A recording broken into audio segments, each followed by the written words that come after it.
புரட்சி தலைவர் அவர்களுக்கு வாரிசு இல்லாமல் போய்விட்டது. இந்த ஸ்பெஷலிட்டி மாதிரியான ஒரு விஷயங்கள் இருந்திருந்தால்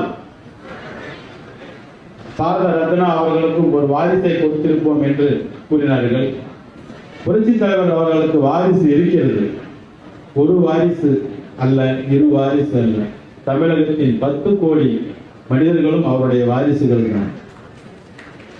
நீங்களும் அவருடைய வாரிசு தான், நானும் அவருடைய வாரிசு தான். அவருக்கு தெரியும் தனக்கு குழந்தை பிறக்கும் என்று. தங்களுக்கும் தெரிந்திருக்கலாம், தெரியாமல் இருந்தாலும் நான் சொல்கிறேன், புரட்சி தலைவருக்கு குழந்தை பிறக்கும் என்று தெரியும். முதலில் ஒரு குழந்தை பிறக்கவும் செய்தது என்பது தங்களுக்கும் தெரிந்திருக்கும். குழந்தை வேண்டாம் என்பது அவருடைய விருப்பமாக இருந்தது.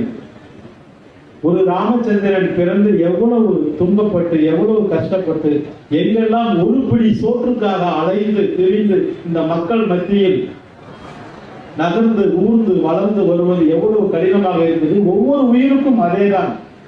இங்கே பிறப்பது பெருமை அல்ல, இங்கிருக்கும் மற்றவர்களோடு சேர்ந்து வளர்ந்து அவர்களுடன் ஒட்டாம்பலம் ஒட்டியும் ஒரு மனிதன் உயர்ந்தவனாவது மிகப்பெரிய செயல்.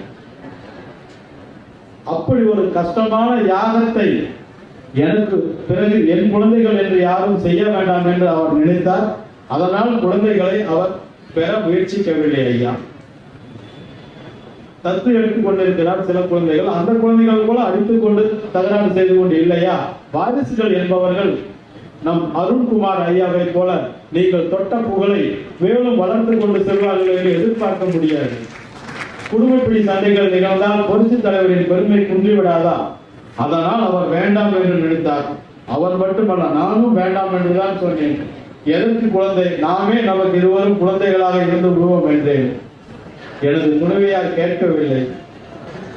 நீ ஒரு குழந்தை, நான் ஒரு குழந்தை, ஒருவர் மடியிலே ஒருவர் அடி என்று இருந்து பாடிக்கொண்டு இருந்து விடலாமே என்று சொன்னேன். அப்படி இல்லை என்று அவர்கள் பிடிவாதமாக 2 குழந்தைகளை பெற்றார்கள். என் பிடிவாதம் வென்றது.